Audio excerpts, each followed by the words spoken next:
நியாயாதிபதிகளின் புஸ்தகம் அதிகாரம் 1.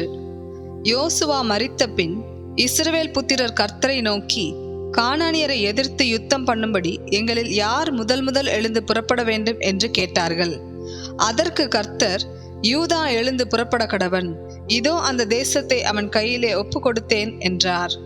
அப்பொழுது யூதா தன் சகோதரனாகிய சிமியோனை நோக்கி, நாம் கானானியரோட யுத்தம் பண்ண நீ என் சுதந்திர பங்கு வீதத்தில் என்னோட கூட எழுந்து வா, உன் சுதந்திர பங்கு வீதத்தில் நானும் உன்னோட கூட வருவேன் என்றான். அப்படியே சிமியோன் அவனோட கூட போனான். யூதா எழுந்து போன போது கர்த்தர் கானானியரையும் பெரிசியரையும் அவர்கள் கையிலே ஒப்பு கொடுத்தார். அவர்கள் பேசேக்கிலே 10,000 பேரையும் வெட்டினார்கள். பேசேக்கிலே அதோனி பேசேக்கை கண்டு அவனோடு யுத்தம் பண்ணி கானானியரையும் பெரிசியரையும் வெட்டினார்கள். அதோனி பேசேக் ஓடி போகையில் அவனை பின்தொடர்ந்து பிடித்து அவன் கை கால்களின் பெருவிரல்களை தரித்து போட்டார்கள். அப்பொழுது அதோனி பேசேக், 70 ராஜாக்கள் கை கால்களின் பெருவிரல்கள் தரிக்கப்பட்டவர்களாய் என் மேஜையின் கீழ் விழுந்ததை பொறுக்கி தின்றார்கள். நான் எப்படி செய்தேனோ அப்படியே தேவன் எனக்கும் செய்து சரி கட்டினார் என்றான். அவனை எருசலேமுக்கு கொண்டு போனார்கள். அங்கே அவன் செத்து போனான். யூதாவின் புத்திரர் எருசலேமின் மேல் யுத்தம் பண்ணி அதை பிடித்து அதிலுள்ளவர்களை பட்டய கருக்கினால் வெட்டி பட்டணத்தை அக்கினிக்கு இரையாக்கி விட்டார்கள். பின்பு யூதாவின் புத்திரர் மலை தேசத்திலேயும் தெற்கேயும் பள்ளத்தாக்குகளிலேயும் குடியிருக்கிற கானானியரோடு யுத்தம் பண்ண புறப்பட்டு போனார்கள். அப்படியே யூதா கோத்திரத்தார் எபிரோனிலே குடியிருக்கிற கானானியருக்கு விரோதமாய் போய் சேசாய், அஹீமான், தல்மாய் என்பவர்களை வெட்டி போட்டார்கள். முற்காலத்தில் அந்த எபிரோனுக்கு கீரியாத் அர்பா என்று பேர். அங்கே இருந்து தெபீரின் குடிகளுக்கு விரோதமாக போனார்கள். முற்காலத்தில் தெபீருக்கு கீரியாத் செப்பேர் என்று பேர். அப்போது காலேப், கீரியாத் செப்பேரை சங்காரம் பண்ணி பிடிக்கிறவனுக்கு என் குமாரத்தியாகிய அக்சாலை விவாகம் பண்ணி கொடுப்பேன் என்றான். அப்போது காலேபுடைய தம்பியாகிய கேனாசின் குமாரன் ஒத்னியேல் அதை பிடித்தான். ஆகையால் தன் குமாரத்தியாகிய அக்சாலை அவனுக்கு விவாகம் பண்ணி கொடுத்தான். அவள் புறப்படுகையில், என் தகப்பனிடத்தில் ஒரு வயல்வெளியை கேட்க வேண்டும் என்று அவனிடத்தில் உத்தரவு பெற்றுக்கொண்டு கழுதையின் மேலிருந்து இறங்கினாள். காலேப் அவளை நோக்கி, உனக்கு என்ன வேண்டும் என்றான். அப்போது அவள், எனக்கு ஒரு ஆசீர்வாதம் தர வேண்டும், வறட்சியான நிலத்தை எனக்கு தந்தீர், நீர்ப்பாய்ச்சலான நிலங்களையும் எனக்கு தர வேண்டும் என்றாள். அப்பொழுது காலேப் மேற்புறத்திலும் கீழ்ப்புறத்திலும் அவளுக்கு நீர்ப்பாய்ச்சலான நிலங்களை கொடுத்தான். மோசேயின் மாமனாகிய கேனியனின் புத்திரரும் யூதாவின் புத்திரரோடே கூட பேரிச்ச மரங்களின் பட்டணத்திலிருந்து ஆராத்திற்கு தெற்கே இருக்கிற யூதாவின் வனாந்திரத்திற்கு வந்து ஜனங்களோடே குடியேறினார்கள். யூதா தன் சகோதரனாகிய சிமியோனோடு கூட போனான். அவர்கள் சேப்பாத்தில் குடியிருக்கிற கானானியரை முறியடித்து அதை சங்காரம் பண்ணி அந்த பட்டணத்திற்கு ஒர்மா என்று பெயரிட்டார்கள். யூதா காசாவையும் அதன் எல்லையையும், அஸ்கலோனையும் அதன் எல்லையையும், எக்ரோனையும் அதன் எல்லையையும் பிடித்தான். கர்த்தர் யூதாவோடே கூட இருந்ததினால் மலை தேசத்தாரை துரத்தி விட்டார்கள். பள்ளத்தாக்கின் குடிகளுக்கு இருப்பு ரதங்கள் இருந்தபடியால் அவர்களை துரத்த கூடாமற் போயிற்று. மோசே சொன்னபடியே எபிரோனை காலேபுக்கு கொடுத்தார்கள். அவன் அதிலிருந்த ஏனாக்கின் 3 குமாரரையும் துரத்திவிட்டான். பென்யமீன் புத்திரர் எருசலேமிலே குடியிருந்த எபூசியரையும் துரத்திவிடவில்லை. ஆகையால் எபூசியர் இந்நாள் மட்டும் பென்யமீன் புத்திரரோடே கூட எருசலேமில் குடியிருக்கிறார்கள். யோசேப்பின் குடும்பத்தாரும் பெத்தேலுக்கு விரோதமாய் போனார்கள். கர்த்தர் அவர்களோடே கூட இருந்தார். யோசேப்பின் புத்திரர் பெத்தேலை வேவு பார்க்க ஆட்களை அனுப்பினார்கள். முன்னே அந்த பட்டணத்திற்கு லூஸ் என்று பெயர். அந்த வேவுக்காரர் பட்டணத்திலிருந்து புறப்பட்டு வருகிற ஒரு மனுஷனை கண்டு, பட்டணத்திற்குள் பிரவேசிக்கும் வழியை எங்களுக்கு காண்பி, உனக்கு தயை செய்வோம் என்றார்கள். அப்படியே பட்டணத்திற்குள் பிரவேசிக்கும் வழியை அவர்களுக்கு காண்பித்தான். அப்பொழுது அவர்கள் வந்து பட்டணத்தில் உள்ளவர்களை பட்டய கருக்கினால் வெட்டி அந்த மனுஷனையும் அவன் குடும்பத்தையும் விட்டுவிட்டார்கள். அப்பொழுது அந்த மனுஷன் ஏத்தியரின் தேசத்திற்கு போய் ஒரு பட்டணத்தை கட்டி அதற்கு லூஸ் என்று பெயரிட்டான். அதுதான் இந்நாள் மட்டும் அதன் பேர். மனாசே கோத்திரத்தார் பெத்சேயான் பட்டணத்தாரையும் அதற்கு அடுத்த ஊர்களின் மனுஷரையும், தானாக் பட்டணத்தாரையும் அதற்கு அடுத்த ஊர்களின் மனுஷரையும், தோரின் குடிகளையும் அதற்கு அடுத்த ஊர்களின் மனுஷரையும், இப்ளேயாம் பட்டணத்தாரையும் அதற்கு அடுத்த ஊர்களின் மனுஷரையும், மெகிதோவின் குடிகளையும் அதற்கடுத்த ஊர்களின் மனுஷரையும் துரத்திவிடவில்லை. கானானியர் அந்த தேசத்திலே தானே குடியிருக்க வேண்டும் என்று இருந்தார்கள். இஸ்ரவேலர் பலத்த போது கானானியரை முற்றிலும் துரத்திவிடாமல் பகுதி கட்ட பண்ணினார்கள். எப்ராயிம் கோத்திரத்தார் கேசேரிலே குடியிருந்த கானானியரையும் துரத்திவிடவில்லை. ஆகையால் கானானியர் கேசேரிலே அவர்கள் நடுவே குடியிருந்தார்கள். செபுலோன் கோத்திரத்தார் கித்ரோனின் குடிகளையும் நாகலோலின் குடிகளையும் துரத்திவிடவில்லை. ஆகையால் கானானியர் அவர்கள் நடுவே குடியிருந்து பகுதி கட்டுகிறவர்கள் ஆனார்கள். ஆசேர் கோத்திரத்தார் அக்கோவின் குடிகளையும் சீதோனின் குடிகளையும் அக்லாப், அக்சீப், எல்பா, ஆபிக், சேகோப் பட்டணங்களின் குடிகளையும் துரத்திவிடவில்லை. ஆசேரியர் தேசத்தின் குடிகளாகிய கானானியரின் நடுவே குடியிருந்தார்கள். அவர்களை அவர்கள் துரத்திவிடவில்லை. நப்தலி கோத்திரத்தார் பெத்சிமேஷின் குடிகளையும் பெத்தானாத்தின் குடிகளையும் துரத்திவிடாமல் தேசத்தின் குடிகளாகிய கானானியரின் நடுவே குடியிருந்தார்கள். பெத்சிமேஷ், பெத்தானாத் பட்டணங்களின் குடிகள் அவர்களுக்கு பகுதி கட்டுகிறவர்கள் ஆனார்கள். எமோரியர் தான் புத்திரரை பள்ளத்தாக்கிலே இறங்க ஒட்டாமல் மலை தேசத்திற்கு போகும்படி நெருக்கினார்கள். எமோரியர் ஏரேஸ் மலைகளிலும் ஆயலோனிலும் சால்பீமிலும் குடியிருக்க வேண்டும் என்று இருந்தார்கள். ஆனாலும் யோசேப்பின் குடும்பத்தாரின் கை பலத்தபடியினால் அவர்களுக்கு பகுதி கட்டுகிறவர்கள் ஆனார்கள். எமோரியரின் எல்லை அக்ராபீமுக்கு போகிற மேடு தொடங்கி அதற்கு அப்புறமும் போயிற்று. நியாயாதிபதிகள் அதிகாரம் 2. கர்த்தருடைய தூதனானவர் கில்காலிலிருந்து போகீமுக்கு வந்து, நான் உங்களை எகிப்திலிருந்து புறப்பட பண்ணி உங்கள் பிதாக்களுக்கு ஆணையிட்ட தேசத்தில் நான் உங்களை கொண்டு வந்து விட்டு உங்களோட பண்ணின என் உடன்படிக்கை நான் ஒரு காலும் முறித்து போடுவதில்லை என்றும், நீங்கள் இந்த தேசத்தின் குடிகளோட உடன்படிக்கை பண்ணாமல் அவர்கள் பலிபீடங்களை இடித்துவிட கடவீர்கள் என்றும் சொன்னேன். ஆனாலும் என் சொல்லை கேளாதே போனீர்கள். ஏன் இப்படி செய்தீர்கள்? ஆகையால் நான் அவர்களை உங்கள் முகத்திற்கு முன்பாக துரத்துவதில்லை என்றேன். அவர்கள் உங்களை நெருக்குவார்கள், அவர்களுடைய தேவர்கள் உங்களுக்கு கண்ணி ஆவார்கள் என்றார். கர்த்தருடைய தூதனானவர் இந்த வார்த்தைகளை இஸ்ரவேல் புத்திரர் எல்லாரோடும் சொல்லுகையில் ஜனங்கள் உரத்த சத்தமிட்டு அழுதார்கள்.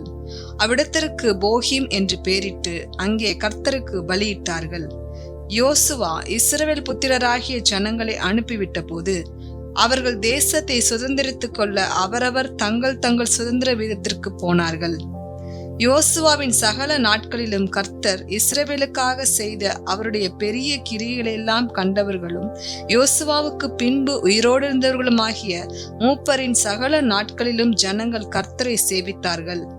நூனின் குமாரனாகிய யோசுவா என்னும் கர்த்தரின் ஊழியக்காரன் 110 வயதுள்ளவனாய் மரணமடைந்தான். அவனை எப்ராயிமின் மலை தேசத்திலுள்ள காயாஸ் மலைக்கு வடக்கே இருக்கிற அவனுடைய சுதந்திரத்தின் எல்லையாகிய திம்னாத் ஏரேசிலே அடக்கம் பண்ணினார்கள். அக்காலத்தில் இருந்த அந்த சந்ததியார் எல்லாரும் தங்கள் பிதாக்களுடன் சேர்க்கப்பட்ட பின்பு கர்த்தரையும் அவர் இஸ்ரவேலுக்காக செய்த கிரியையையும் அறியாத வேறொரு சந்ததி அவர்களுக்கு பின் எழும்பிற்று. அப்பொழுது இஸ்ரவேல் புத்திரர் கர்த்தரின் பார்வைக்கு பொல்லாப்பானதை செய்து பாகால்களை சேவித்து தங்கள் பிதாக்களை எகிப்து தேசத்திலிருந்து புறப்பட பண்ணின அவர்களுடைய தேவனாகிய கர்த்தரை விட்டு தங்களை சுற்றிலும் இருக்கிற ஜனங்களுடைய தேவர்களாகிய அந்நிய தேவர்களை பின்பற்றி போய் அவர்களை பணிந்து கொண்டு கர்த்தருக்கு கோபமூட்டினார்கள். அவர்கள் கர்த்தரை விட்டு பாகாலையும் அஸ்தரோத்தையும் சேவித்தார்கள். அப்பொழுது கர்த்தர் இஸ்ரவேலின் மேல் கோபம் உண்டவராகி அவர்கள் அப்புறம் தங்கள் சத்துருக்களுக்கு முன்பாக நிற்க கூடாதபடி கொள்ளையிடுகிற கொள்ளைக்காரர் கையில் அவர்களை ஒப்பு கொடுத்து அவர்களை சுற்றிலும் இருக்கிற அவர்கள் பகைஞரின் கையிலே விற்று போட்டார். கர்த்தர் சொல்லியபடியும் கர்த்தர் அவர்களுக்கு ஆணையிட்டிருந்தபடியும் அவர்கள் புறப்பட்டு போகிற இடமெல்லாம் கர்த்தருடைய கை தீமைக்கென்றே அவர்களுக்கு விரோதமாயிருந்தது. மிகவும் நெருக்கப்பட்டார்கள். கர்த்தர் நியாயாதிபதிகளை எழும்ப பண்ணினார். அவர்கள் கொள்ளையிடுகிறவர்களின் கைக்கு அவர்களை நீங்களாக்கி இரட்சித்தார்கள். அவர்கள் தங்கள் நியாயாதிபதிகளின் சொல்லை கேளாமல் அந்நிய தேவர்களை பின்பற்றி சோரம் போய் அவைகளை பணிந்து கொண்டார்கள். தங்கள் பிதாக்கள் கர்த்தரின் கற்பனைகளுக்கு கீழ்ப்படிந்து நடந்த வழியை அவர்கள் சீக்கிரமாய் விட்டு விலகி அவர்கள் செய்தபடி செய்யாமற் போனார்கள். கர்த்தர் அவர்களுக்கு நியாயாதிபதிகளை எழும்ப பண்ணுகிற போது கர்த்தர் நியாயாதிபதியோட கூட இருந்து அந்த நியாயாதிபதியின் நாட்களெல்லாம் அவர்கள் சத்துருக்களின் கைக்கு அவர்களை நீங்களாக்கி இரட்சித்து வருவார். அவர்கள் தங்களை இறுக பிடித்து ஒடுக்குகிறவர்கள் நிமித்தம் தவிக்கிறதுனாலே கர்த்தர் மனஸ்தாபப்படுவார். நியாயாதிபதி மரணமடைந்த உடனே அவர்கள் திரும்பி அந்நிய தேவர்களை பின்பற்றவும் சேவிக்கவும் பணிந்து கொள்ளவும் தங்கள் பிதாக்களை பார்க்கிலும் கேடாய் நடந்து தங்கள் கிருத்தியங்களையும் தங்கள் முரட்டாட்டமான வழியையும் விடாதிருப்பார்கள். ஆகையால் கர்த்தர் இஸ்ரவேலின் மேல் கோபம் உண்டவராகி, இந்த ஜனங்கள் தங்கள் பிதாக்களுக்கு நான் கற்பித்த என் உடன்படிக்கையை மீறி என் சொல்லை கேளாதே போனபடியால் யோசுவா மரித்து பின்வைத்து போன ஜாதிகளில் ஒருவரையும் நான் இனி அவர்களுக்கு முன்பாக துரத்தி விடாதிருப்பேன். அவர்கள் பிதாக்கள் கர்த்தரின் வழியை கவனித்தது போல அவர்கள் அதிலே நடக்கும்படிக்கு அதை கவனிப்பார்களோ இல்லையோ என்று அவர்களை கொண்டு இஸ்ரவேலை சோதிப்பதற்காக அப்படி செய்வேன் என்றார். அதற்காக கர்த்தர் அந்த ஜாதிகளை யோசுவாவின் கையில் ஒப்புக்கொடாமலும் அவைகளை சீக்கிரமாய் துரத்தி விடாமலும் விட்டு வைத்தார். நியாயாதிபதிகள் அதிகாரம் 3.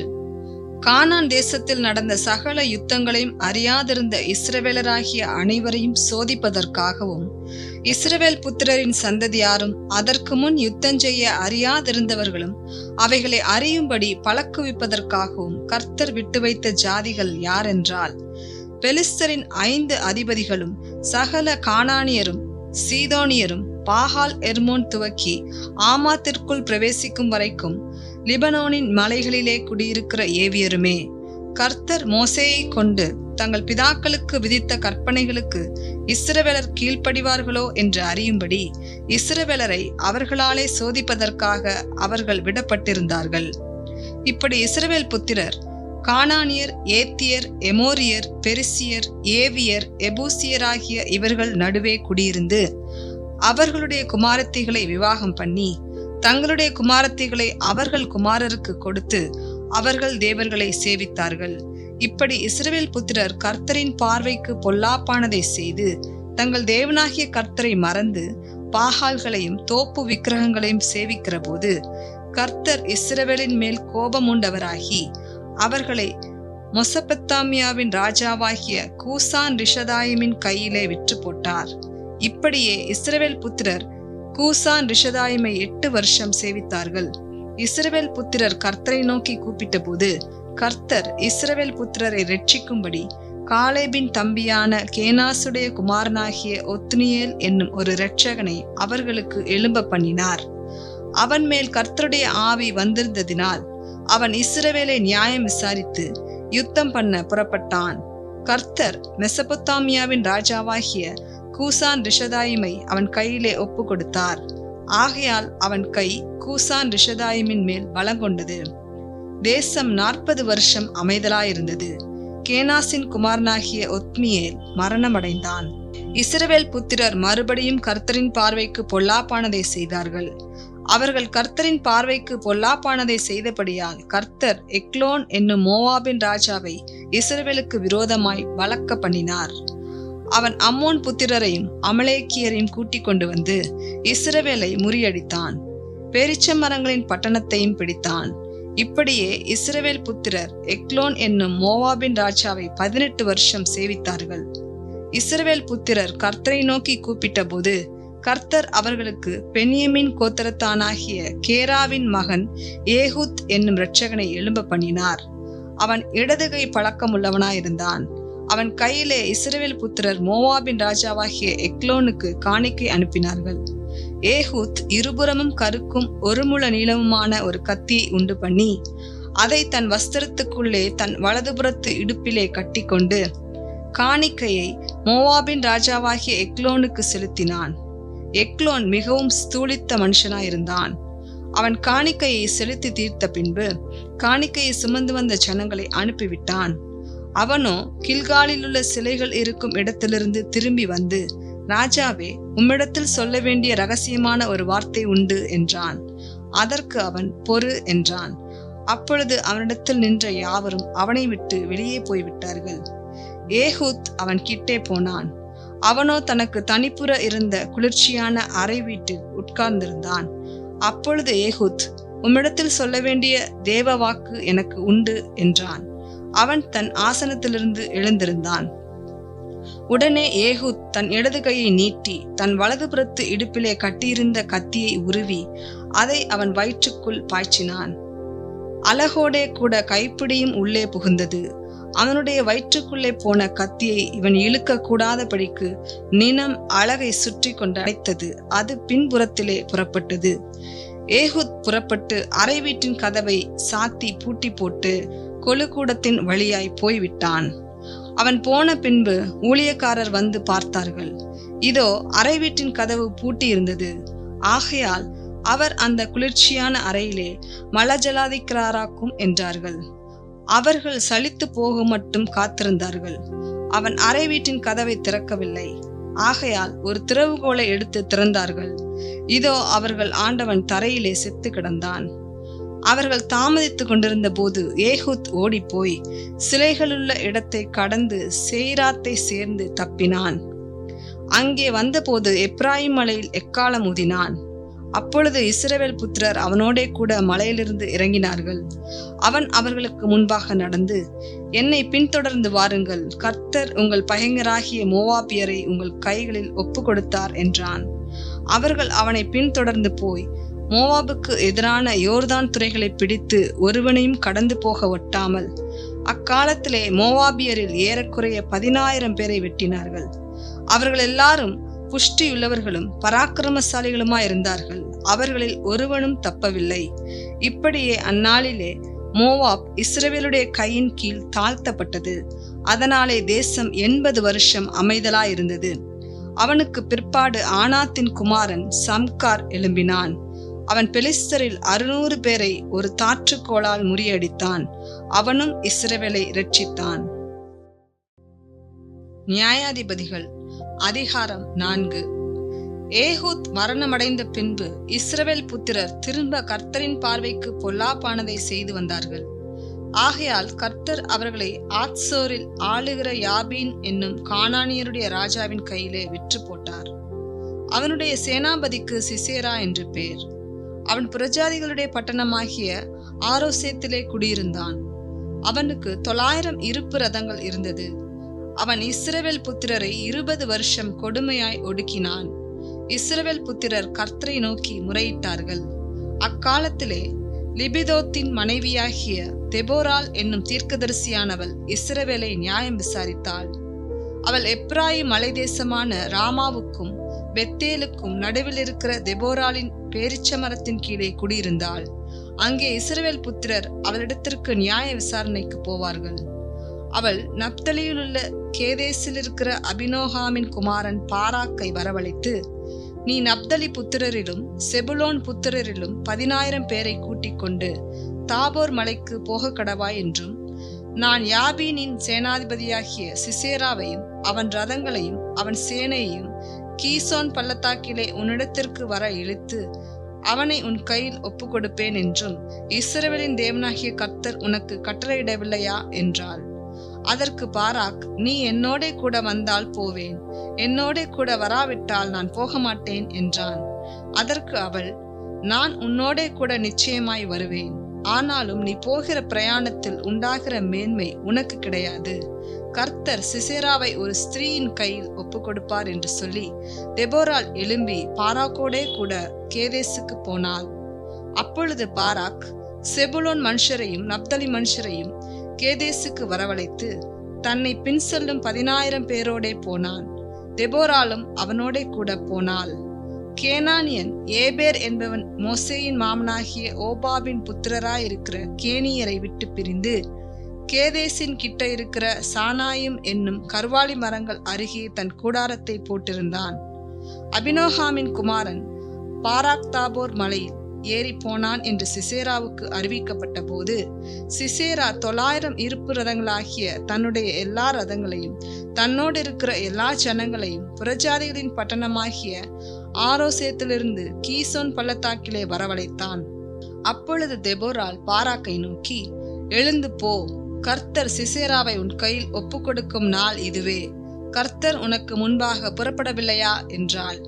அப்பொழுது பாராக்கும் அவன் பின்னாலே 10,000 பேரும் தாபோர் மலையிலிருந்து இறங்கினார்கள். கர்த்தர் சிசேராவையும் அந்த எல்லா ரதங்களையும் சேனை அனைத்தையும் பாராக்குக்கு முன்பாக பட்டயக்கருக்கினால் கலங்கடித்தார். சிசேரா ரதத்தை விட்டு இறங்கி கால்நடையாய் ஓடிப்போனான். பாராக் ரதங்களையும் சேனையும் புறஜாதிகளுடைய ஆரோசேத் மட்டும் துரத்தினான். சிசேராவின் சேனையெல்லாம் பட்டயக்கருக்கினால் விழுந்தது, ஒருவனும் மீதியாய் இருக்கவில்லை. சிசேரா கால்நடையாய் கேனியனான ஏபேரின் மனைவி யாகேலுடைய கூடாரத்திற்கு ஓடி வந்தான். அப்பொழுது யாபீன் என்னும் ஆத்சோரின் ராஜாவுக்கும் கேனியனான ஏபேரின் வீட்டுக்கும் சமாதானம் உண்டாயிருந்தது. யாகேல் வெளியே சிசேராவுக்கு எதிர்கொண்டு போய், உள்ளே வாரும் என் ஆண்டவனே, என் அண்டை உள்ளே வாரும், பயப்படாதேயும் என்று அவனோடே சொன்னாள். அப்படியே அவள் அண்டை கூடாரத்திலே உள்ளே வந்தபோது அவனை ஒரு சமுக்காலத்தினாலே மூடினாள். அவன் அவளை பார்த்து, குடிக்க எனக்கு கொஞ்சம் தண்ணீர் தா, தாகமாயிருக்கிறேன் என்றான். அவள் பால் துருத்தியை திறந்து அவனுக்கு குடிக்க கொடுத்து திரும்பவும் அவனை மூடினாள். அப்பொழுது அவன், நீ கூடார வாசலிலே நின்று யாராவது ஒருவன் வந்து இங்கே யாராகிலும் இருக்கிறார்களா என்று உன்னிடத்தில் கேட்டால், இல்லை என்று சொல் என்றான். பின்பு ஏபேரின் மனைவியாகிய யாகேல் ஒரு கூடார ஆணியை எடுத்து தன் கையிலே சுத்தியை பிடித்து கொண்டு மெல்ல அவன் அண்டையில் வந்து அவன் நெற்றியிலே அந்த ஆணியை அடித்து போட்டாள். அது உருவி போய் தரையிலே புதைந்தது. அப்பொழுது ஆயாசமாய் தூங்கின அவன் செத்து போனான். பின்பு சிசேராவை தொடருகிற பாராக் வந்தான். அப்பொழுது யாகேல் வெளியே அவனுக்கு எதிர்கொண்டு போய், வாரும், நீ தேடுகிற மனுஷனை உமக்கு காண்பிப்பேன் என்று சொன்னாள். அவன் அவளிடத்திற்கு வந்தபோது இதோ சிசேரா செத்து கிடந்தான், ஆணி அவன் நெற்றியில் அடித்திருந்தது.